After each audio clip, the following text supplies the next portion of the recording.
we're gonna have to take it straight from the bottle today before we start this story. Oh man, let's go back to simpler times. Back in the day, before the P1, 918, LaFerrari came out, your boy was trying to get a P1. I was really trying to get a P1, but I just couldn't afford the fucking goddamn P1, and I was in the middle of a deal that I knew was gonna leave me a lot of money, but until it was done, you can't count the money in and all that stuff. So in between that, the P1 went over sticker. So of course it got out of hand. But at the same time, the 918 was coming out. And the 918, I don't know if you guys remember, but a lot of people dropped their deposits because the car took way longer to develop. And Porsche back in the day kind of made a mistake letting people drive it, like the prototype, and then people saying this is not good. Obviously the car was not finished. Don't let people drive it until it's done. So all of those factors together, along with the fact that I had an Aventador Roadster and I was like, you know what, I think I'm ready to upgrade. Once my deal is done, that's when I bought the Pagani Huayra. I was hoping to buy a P1, but I couldn't. And the 918 was an option. They were $843,000 at the time. So I remember thinking to myself, well, $300,000 more from the Aventador is not really gonna kill you, Alejandro. So why don't you grow a pair? Just in general, that's all I said. Why don't you grow a pair, you fucking nut? Why don't you grow a pair and go to the dealership and talk to someone about it? But also, you don't want to put that deposit. It's $300,000 that, So I go to the dealership to just see my friend randomly, and this dealer also is a Porsche dealership, but I never, not once thought, oh, I'm gonna come out of this with a 918. So I'm in my friend's office shooting the shit, and out of nowhere, someone comes in and knocks on the door. And the guy comes in, and the guy, like my friend goes, so the guy comes and tells him like a secret, and the other guy leaves, and I'm like, what the fuck just happened? Are these guys, this is not the CIA? What was that secret, that bullshit secret? My friend looks at me and he goes, by the way, I needed to talk to you about something. I'm like, oh boy, here comes bad news out of nowhere for me, which I'm completely used to it by now, right? And he goes, listen, I have two 918s that I need to sell. People just dropped their deposits. I don't know what's going on. And I'm like, you know when you're holding all of that emotion and you're like, oh damn, are you fucking sick? But you can't do it because you're at a dealership. Even if it's your boy, he's gonna squeeze you for every penny that he can out of a deal. So I'm like, oh, two 918s. And he goes, yeah, I don't know what to do. And I'm like, what are the delivery dates, my friend? And he goes, oh, they're coming really soon. It's one of the early builds that we have. It's the second car that's getting here. I'm like, don't say. And what about the other one? And he goes, the other one's coming just 2 months afterwards. I go, huh. It's really interesting. Give me a second. I get the fuck out of there. I go on my phone and I call a friend of mine that has one of the first 918s landing like the week after in Chicago. So I called that dude and I'm like, listen, how much are you selling your 918 for? And he goes, I'm asking for $50,000 over right now. And I'm like, is anybody paying you? And he goes, I mean, I haven't really advertised it, but with my friends, I haven't sold it yet. And I'm like, okay, when's your car coming? And he's like, it's coming here in a week. I'm like, okay. So at that moment, I knew I had something in my hands that most people didn't understand. It was fucking gold. No one understood that because everybody's like, who gives a fuck? Porsche's making too many of them. It's not a Ferrari, it's not anything. And I was like, this shit's gonna go up in price real soon. So I asked my friend again, all right, I like the two cars. You had a black on black one, which is the one that everybody saw me, that I put the Tron lines on, that later on I wrapped blue. And I had ordered another one because he had another gray one with a red interior that I really fucking loved it. So I said to my friend, you know what? Don't worry about anything. I'll buy both cars from you. But the only condition is, don't make me put a deposit.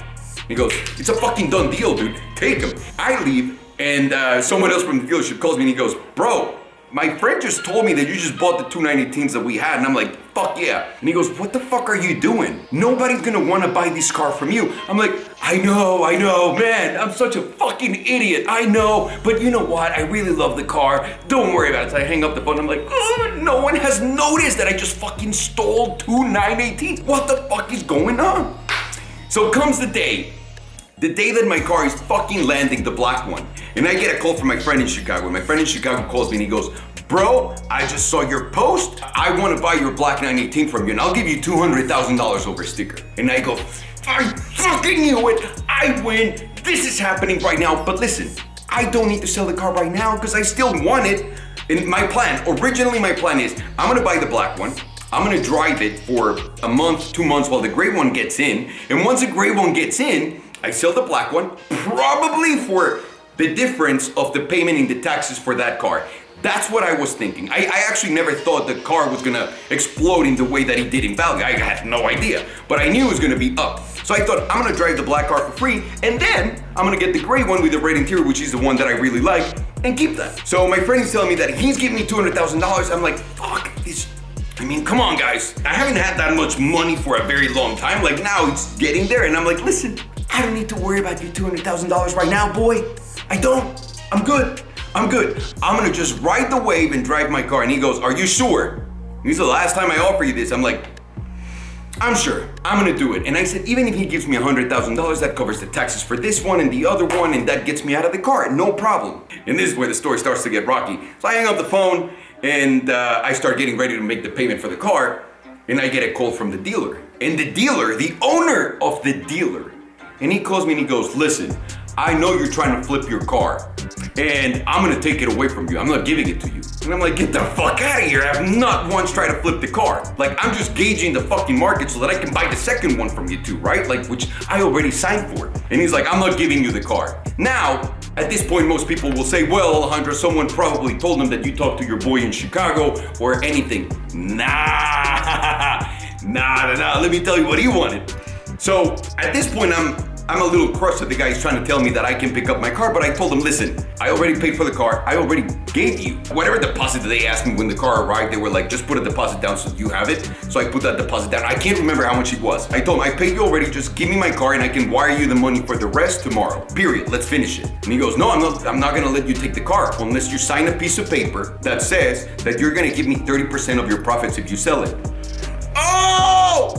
Oh, the truth comes out. The truth comes out. And I'm in a conference call with this guy and his manager at the store.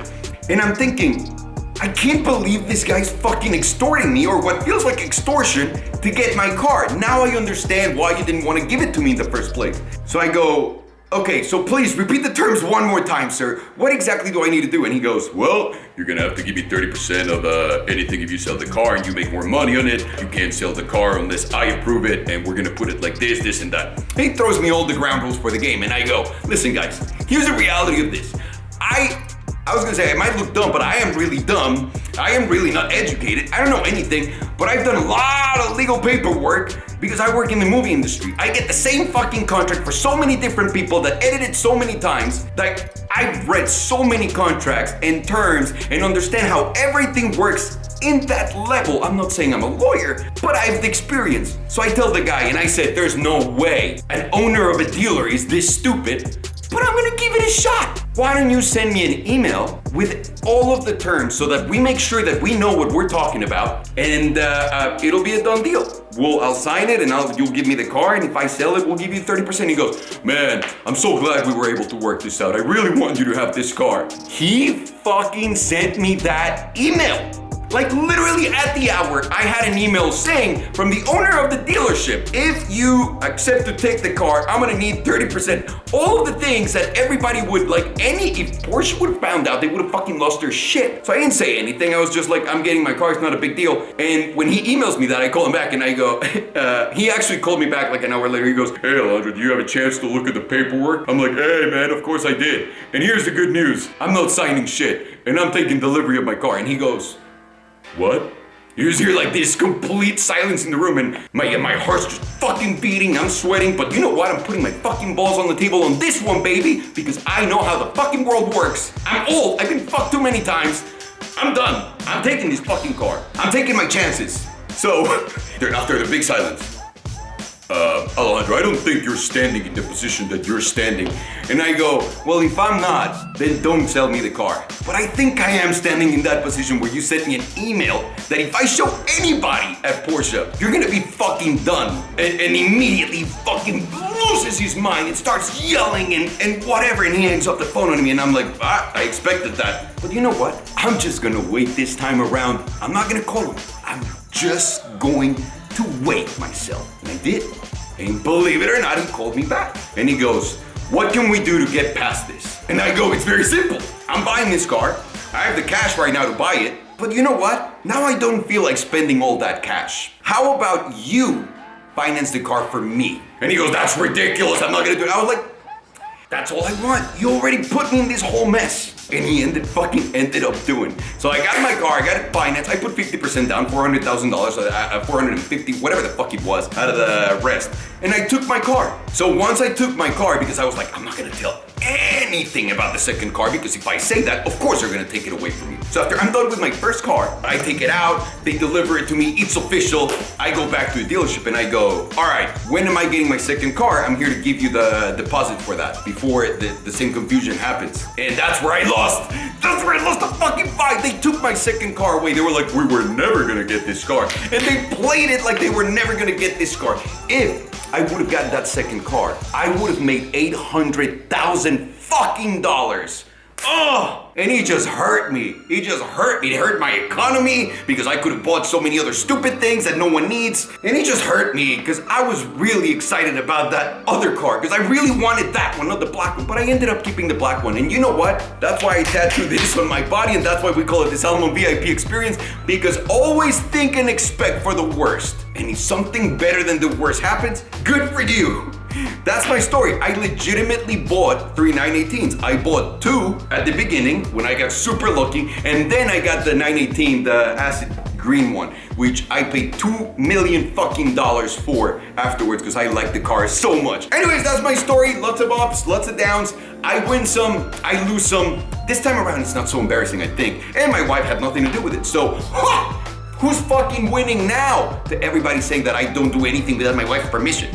Has this ever happened to you guys? Have you ever had the pleasure of buying something and seeing an opportunity and taking advantage of it, and then the people take back that opportunity from you? If you have, please let me know in the comments. I would love to read all of your experiences. Thank you very much for watching, guys. My name is Alejandro, and as always, stay sexy.